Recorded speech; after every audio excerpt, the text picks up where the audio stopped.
Today we've got a wild revenge story about OP staging a break-in in her own home. We'll get into that in a bit, but first, how I got back at the world's worst roommate. Going to college as a doe-eyed 18-year-old is an experience I think most people should have if they want stories for their grandkids. I'm currently in my third year, and the other day I was talking to my classmate, and she was telling me something that reminded me of the roommate I had in my first year. In fact, I'm beginning to think that more people than most had horrible roommates at some point in their lives. She told me about how she found out that her roommate had been wearing her clothes when she wasn't around.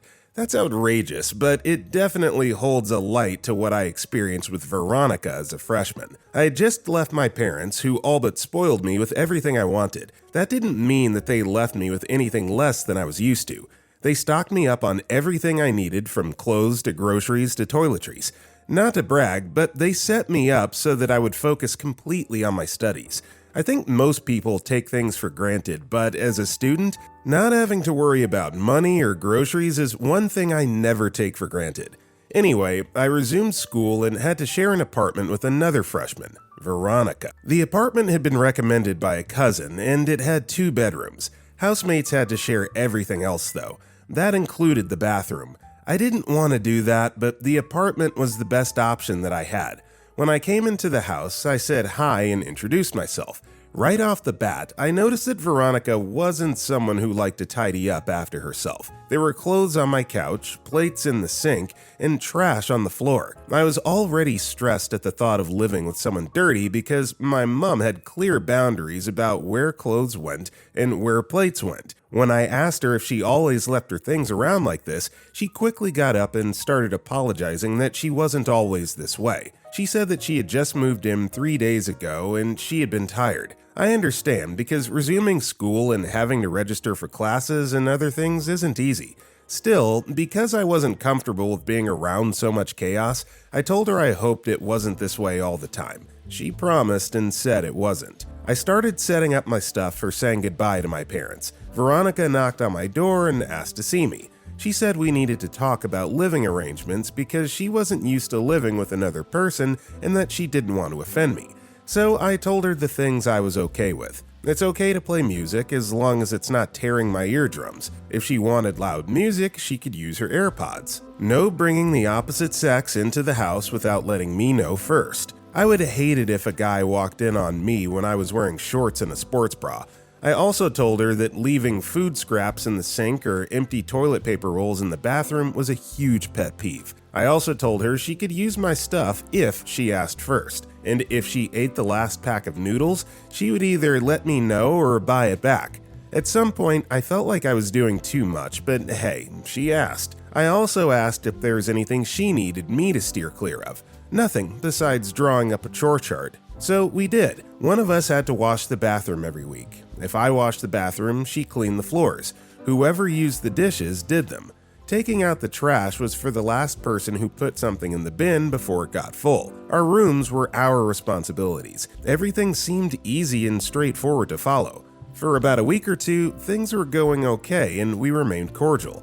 Between finding my way to classes and adjusting to having to do everything by myself, I had time for nothing else. I'd come home, have dinner, sleep till the next day, and do it all over again. For the most part, Veronica also did the same, but it seemed that her course allowed her to be at home more. After a while, things started to change. She started leaving her clothes, books, and stuff on the couch and living room floor again. At first, I thought maybe the lack of discipline in keeping to the agreement was due to being overwhelmed. However, she didn't act like someone who was overwhelmed. She was always having friends over. They'd be laughing, playing music, and ordering stuff all day. The constant knocking on the door got on my nerves because I didn't want to be a Debbie Downer. I just tried to block out the sound. Things got worse with the apartment. She started leaving dishes in the sink for days, and since we agreed that everyone did their dishes, I tried to ignore her growing pile and just did mine. Taking out the trash somehow became my sole responsibility.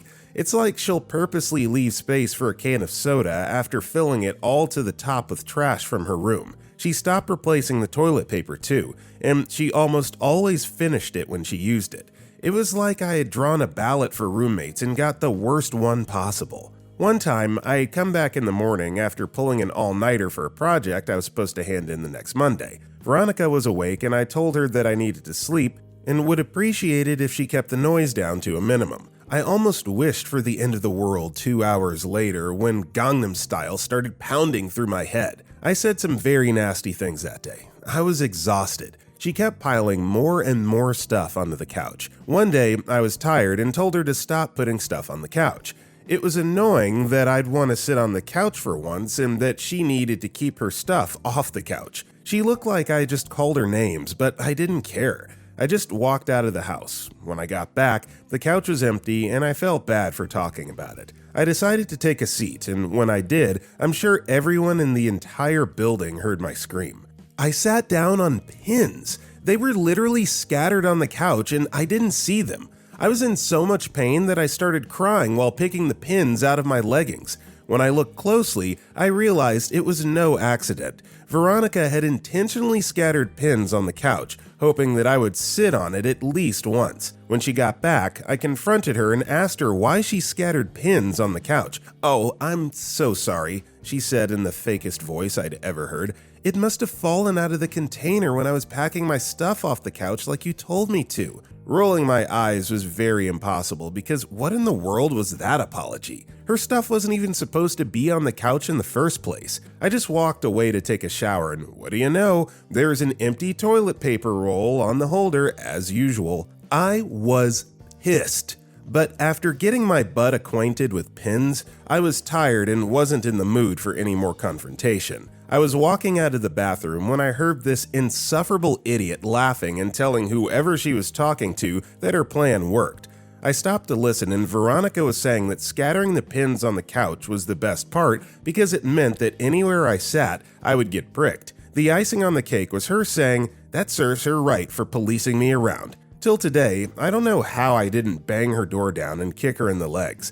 I liked that I heard her so I wouldn't feel bad about what I decided to do. The next day, I called the building manager and told him that the couch in our apartment was not safe to use because there were pins around and that some of them may have gotten stuck in the foam. He said that they would have to change it and that it was going to take them a while before a new one arrived. I said that it didn't matter because we didn't use it anyway. He asked if I already discussed it with my roommate and I said yes. He came with another person and they took the couch away from the apartment. When Veronica got back, she noticed that the couch was missing, but she didn't say anything to me. The next day, the couch still wasn't back in the room and she asked me where it went. I told her that the manager took it out of the room for safety reasons and said nothing more. I wasn't done though. Over the next few weeks, I would take the food scraps she left in the sink and pour them into bags and containers lying around the house. When I was done, I would put them in her room. It's not like she noticed. It was full of trash anyway. I was only helping her to add to the ambiance. I also added those Amazon locks to the drawers where I kept my food.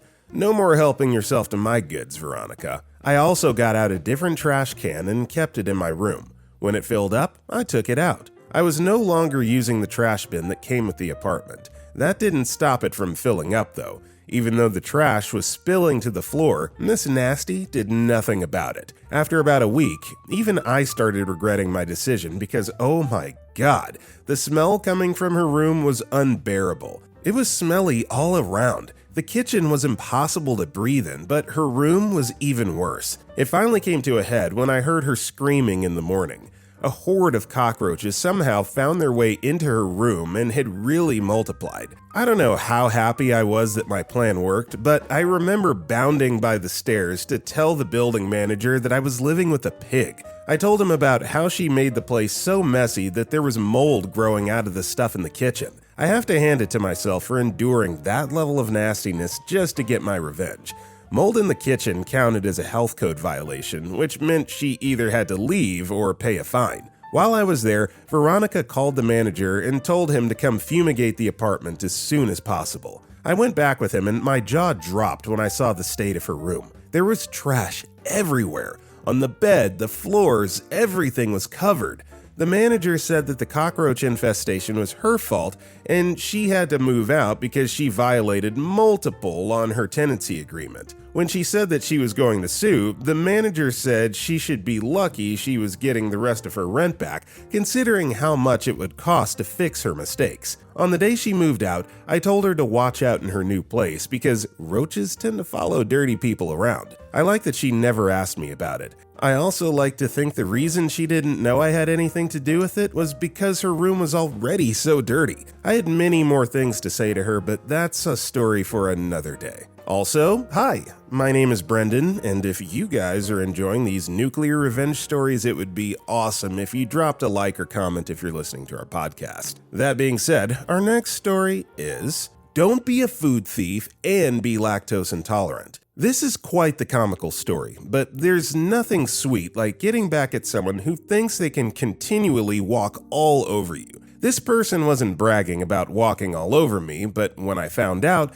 it was irritating and annoying. Imagine being at your desk all day and looking forward to your food or drink in the office fridge to find out that someone has helped themselves to your food. That was my life for a while before I gave up and took matters into my own hands. The most annoying part about this whole thing is that I was being robbed by someone I thought was my friend at work. As tight as work friends can be, anyway. I, 26-year-old female, work for an advertising company, and I cannot say I'm popular or the most liked person in my office. I have a friend or two, but the others are just colleagues, nothing more. I've been working at my job for about 2 years, and one of the best things that my job comes with is a fridge that each office section gets a part of. I don't know how they did it, but each office has about 5 people, and the refrigerator is designed in a way where everyone can have their section. After a while, all of us just picked a spot.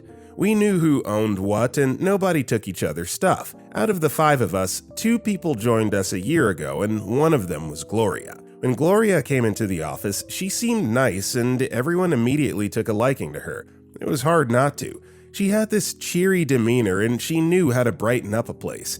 She also caught on to the way things worked around the office, and we didn't need to put her through everything. After a few weeks, I like to think we got closer and started doing most of our tasks together. Ironically, we didn't even get into a chummy vibe because of work. One morning, around 2 weeks after Gloria started working with us, I walked into the coffee shop where I usually get this oat milk latte when I'm feeling a little fancy. Yes, oat milk latte. It's not because it's my favorite. I'm just horribly lactose intolerant and can't have milk if I value the safety of the people around me. It doesn't mean that I don't eat pizza or everything that has cheese on it when I'm home alone. I don't take dairy products outside so I don't kill anyone. This is why I keep getting oat lattes, because I like it. It's better than a soy latte, I'll tell you that. Okay, I digress. Anyway, I entered the shop and was ordering the usual when Gloria suddenly appeared at my side. She said that she would like the same thing I was ordering. I said hi and asked her why she was getting an oat latte.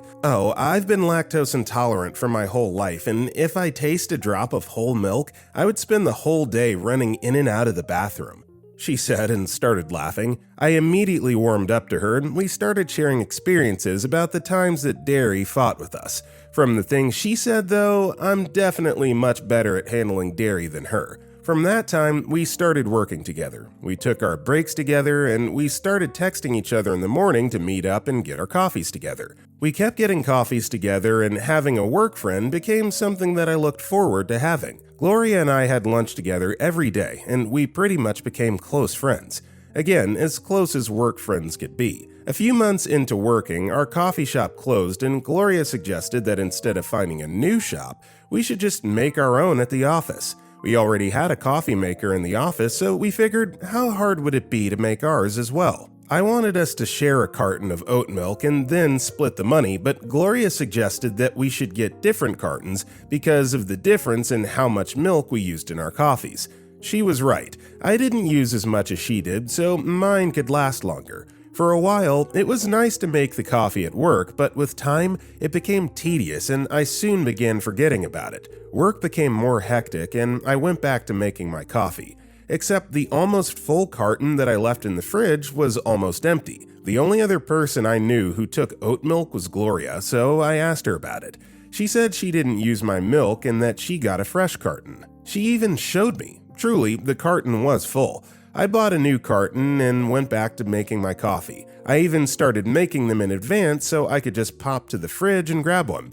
Except that one kept going missing too. I was convinced that a poltergeist was stealing my coffee or that we had another oat latte lover in the house. I asked around the office and no one had seen my latte. After about a week of my coffee going missing, I became suspicious.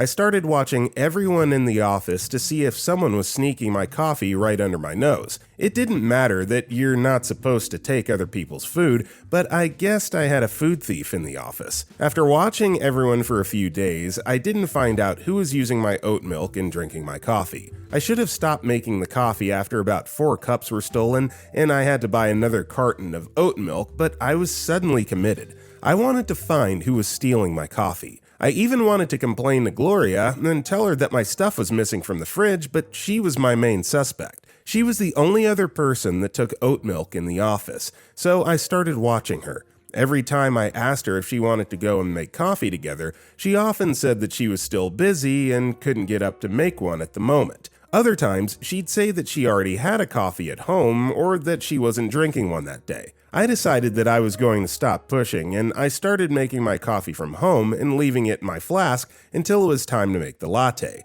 I'd make the coffee and finish it into a latte when I was ready to drink. After a while, no one touched my stuff.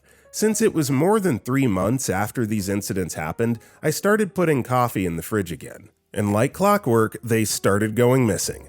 I was tired. It was so irritating that I was visibly upset, and when my colleagues asked me what had happened, I told them it was nothing because I suspected all of them. Even if they weren't the ones taking my coffee, I was pretty sure that at least one person had seen someone drinking my stuff. I mean, we weren't even that plenty. How many people use oat milk every day? After I had my coffee taken again the next day, I decided that I was going to check what was going on even more closely.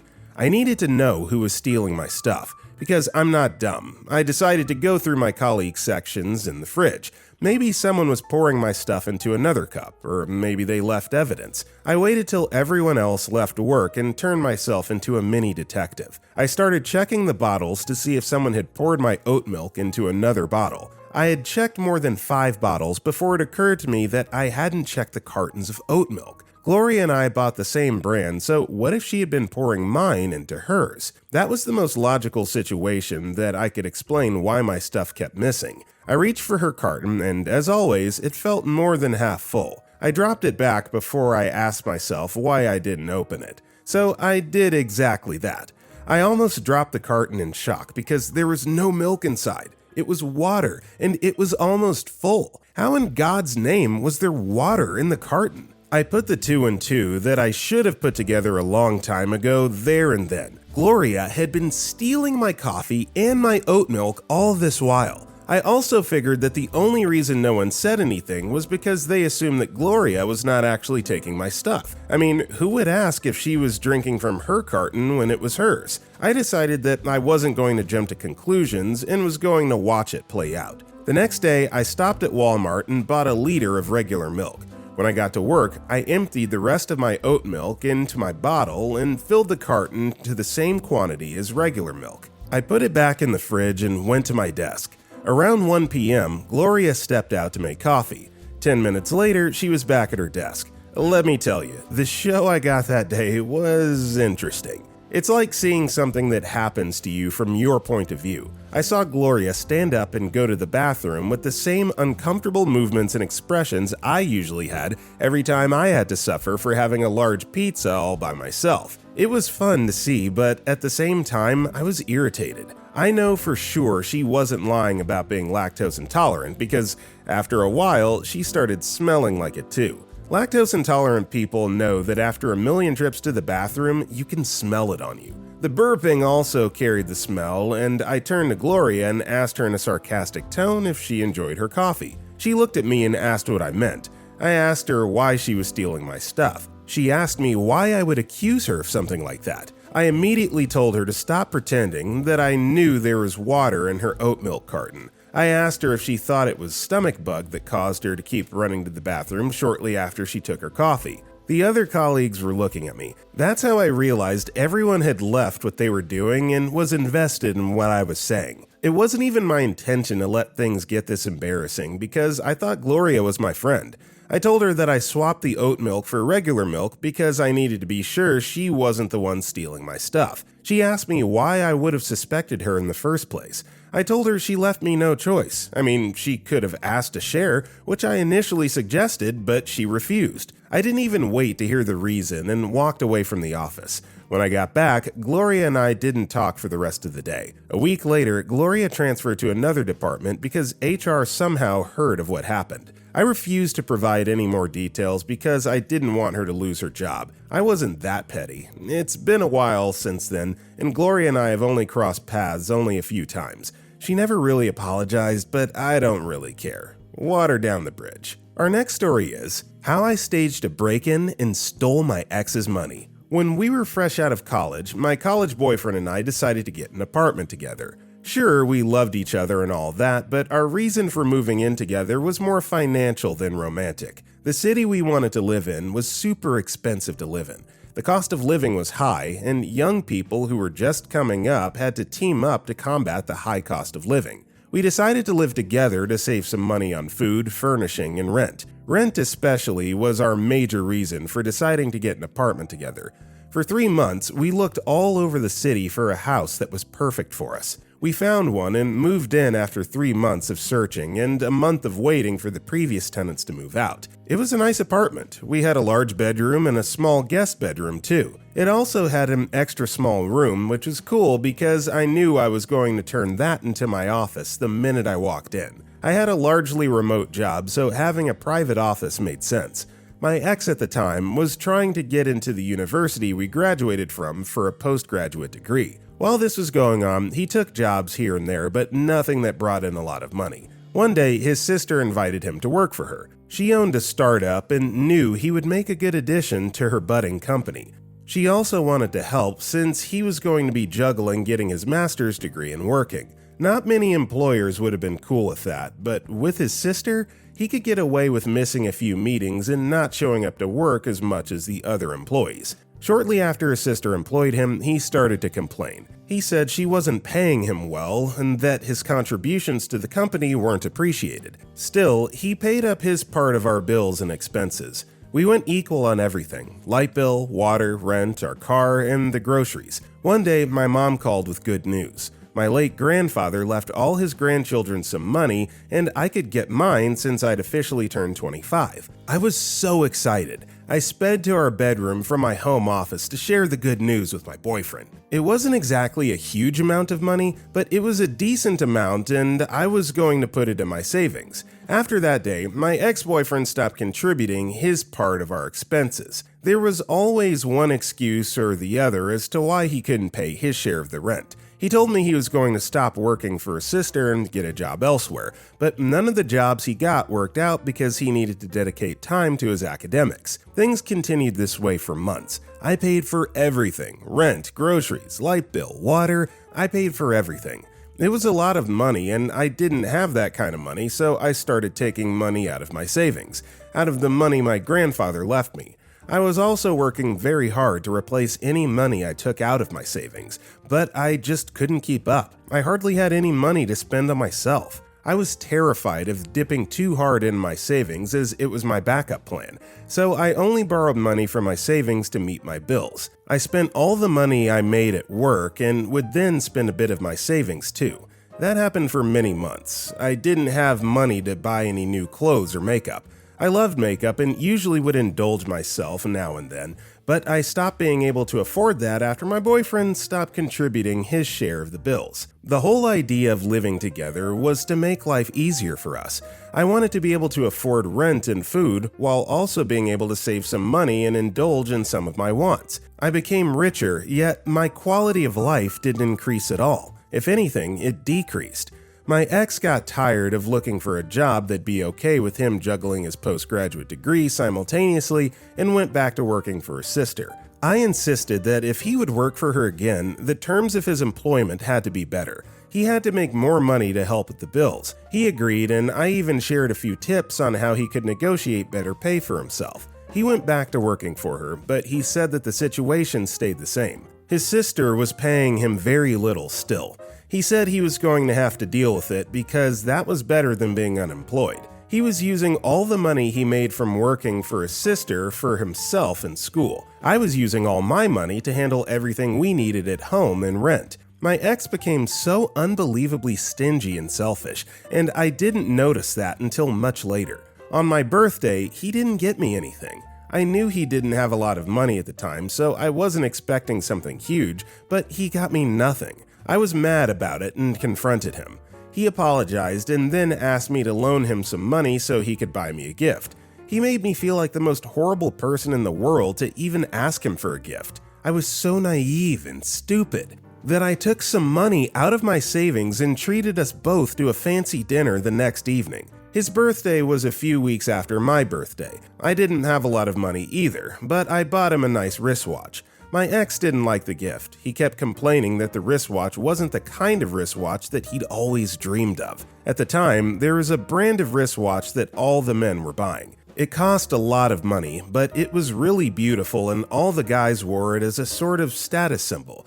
But my ex could not afford that wristwatch and neither could I. I told him that we couldn't afford the wristwatch and he started talking about the money my grandfather left me. In order to make the mood in the house lighter, I dipped into my savings again and got him the wristwatch he wanted. So my ex got 2 wristwatches on his birthday, while I got nothing on mine. Things went on like that for months until one evening my ex returned home looking really tired. That wasn't out of the ordinary because he was the kind of person who studied really hard, and sometimes when he returned home, he got very tired and would just fall asleep on the couch in the living room. That evening, he ate dinner at the kitchen table and then fell asleep on the couch. I could tell that he was very tired because he snored all through. His phone started to vibrate and I ignored it. My ex and I never touched each other's phones or picked up each other's calls. The phone kept vibrating, so I thought it had to be someone in his family. Maybe his mom had an emergency. I picked up his phone and saw that it was someone named Pamela. My boyfriend had no family member named Pamela or even friends, and I'd never heard him mention that name in the past. I got curious, so when the phone rang again, I picked up the call and said hello. I told her I was his sister. She then said okay and that she just wanted to thank him for her birthday gift. I felt very stupid. There was no way I was digging hard into my savings to make sure that my man and I were okay, and he was buying gifts for a girl whose name had never come up in our conversations. In anger, I woke him up and demanded an explanation, but he lied about the whole thing. He said she was someone at work, everyone knew her and liked her, and that they all chipped in some money to buy her a birthday gift. When I asked why she was calling him to say thank you personally, he said she was just that kind of person and that was why everyone loved her. I wasn't stupid. I knew something was going on, and even if nothing was going on, my man buying a coworker a birthday gift, even if it was crowdfunded when I got nothing for my birthday, did not sit well with me at all. Since he had enough money to chip into crowdfunded gifts, I started demanding that he handle some of the bills. That didn't sit well with my ex. He was already used to me doing everything. He would complain bitterly about not having any money, try to guilt trip me and make me feel bad for him, but I didn't care. I stood on business. That month, he paid half the rent, but that was just about it. He would complain every day about how paying rent had rendered him broke all through the month. I suspected that he was trying to get out of having to pay rent again the next month. I decided to let things slide. He probably didn't have any money. Plus, when he was done with his master's degree, he'd make a lot of money, take over the large part of our bills, and I'd be able to save most of my money. One morning, my ex was leaving for school and he asked if I could lend him $500. I lent him the money and he left. Later that day, I was cleaning the house when I decided to look at my ex's safe. We both had a private safe in the house. Mine was in our bedroom and his was hidden in the living room. I didn't have the combination, but I wondered if I could guess it. I went into the living room, tried a couple times, and eventually guessed it right. I was going to tease him when he returned that I guessed his password correctly and that I knew everything about him. Imagine my shock when I noticed 5 bundles of cash in my ex's safe. I counted it and felt scammed. My ex had $15,000 just sitting in his safe. He has that amount of money and was pretending to be broke and letting me do the heavy lifting in the house. I was shocked, but I knew just what to do. I called my sister, who's a cop, and we planned to break into our house together. The next day, I told my ex I was going to spend the entire day on my maintenance. He smiled and said he'd been wanting to ask when I was going to get my hair done and that he missed when I used to do my hair and nails all the time. I just smiled and wished him a nice day. When I was at the salon later that day, my sister and her best friend broke into our apartment, hacked both our safes, took a few valuables, and left. Hours later, I was getting a pedicure when my ex called me to tell me about what had happened. I rushed home and saw that he'd called the police. They were still gathering information when I heard him tell the cops that he had thousands of dollars in his safe. I pretended to be shocked and asked how come he had that kind of money and wouldn't contribute to rent or our bills. He said, "Oh, but that's my savings." I was shocked at the audacity. I'd been spending my savings in our home. I asked where he thought all the money I was spending in the house was coming from. I broke up with him after that.